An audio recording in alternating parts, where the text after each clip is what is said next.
district in New Jersey from which a number of my constituents commute to New York City. So congestion pricing is a very big issue for us. A lot of folks commute by train, but that option is not available to everybody because of decades of underinvestment by both regional governments and the federal government. And so a lot of people are driving their cars to New York City.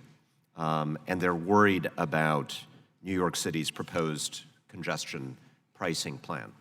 I absolutely get that New York has a problem and that they need to look for solutions to address that problem. But I'm obviously concerned, as are my constituents, about the impact that's going to have.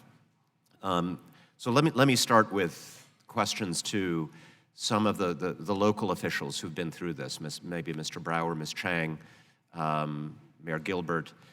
When you're thinking about congestion pricing, the various ideas that we've discussed here, are you doing this or conceiving of it to encourage drivers to take different routes or not to get in their cars at all? Congressman, really, when you're looking at tolling and congestion pricing, you are trying to find a multitude of ways to change behavior. One would be for people to perhaps not drive at rush hour, drive at a different time. Another would be to take a different mode, bike to work, walk to work, take transit, or perhaps carpool. There is also the potential for people to take a different route that would be untolled, and perhaps, ideally, that's a better route as opposed to one that creates diversion.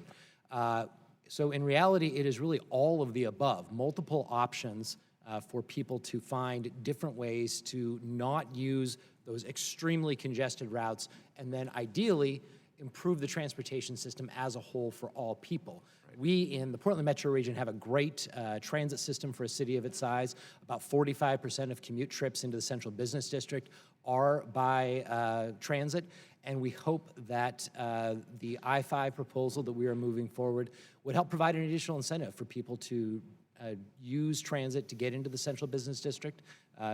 God and the FTA willing, we'll have light rail, one more leg into the central business district in the next few years. That will help with that. Understood. Well, look, for my folks, hundreds of thousands of people in New Jersey, there are basically three options. You either drive across a bridge or a tunnel, you take the train, or you swim across the Hudson River.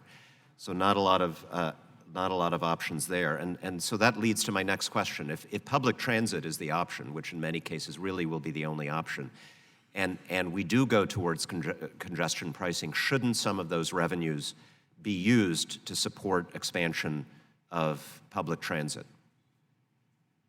And that can be for anybody.